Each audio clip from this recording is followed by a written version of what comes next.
آج 6 اپریل 2021 کی میٹنگ میں ہونے والے اہم فیصلے۔ نمبر 1، تمام ملک میں پہلی سے 8ویں تک کلاسز 28 اپریل تک نہیں ہوں گی۔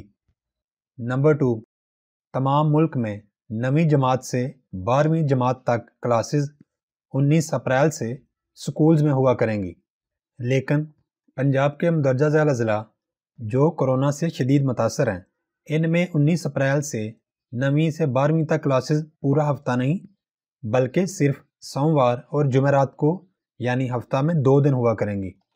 ان اضلاع کے نام یہ ہیں: لاہور، راولپنڈی، گجرات، گوجرانوالا، ملتان، بہاولپور، سیالکوٹ، سرگودا، فیصل آباد، ٹوبہ ٹیک سنگھ، رحیم یار خان، شیخوپورہ اور ڈیرہ غازی خان۔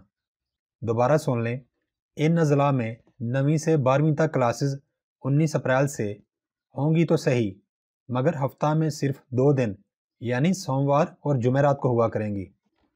پنجاب کے تمام بورڈز کے امتحانات شیڈول کے مطابق ہوں گے۔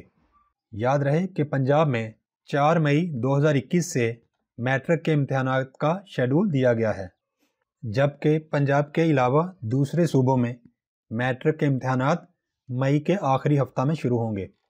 او لیول اور اے لیول کے امتحانات بھی پورے پاکستان میں شیڈول کے مطابق ہوں گے۔ 28 اپریل 2021 کو دوبارہ کمیٹی بیٹھے گی اور پہلی سے 8ویں تک سکولز عید تک بند رکھنے یا نہ رکھنے کا فیصلہ کرے گی، جبکہ 9 سے 12ویں تک کلاسز جیسا کہ اوپر بیان کیا جا چکا ہے 19 اپریل سے شروع ہو جائیں گی۔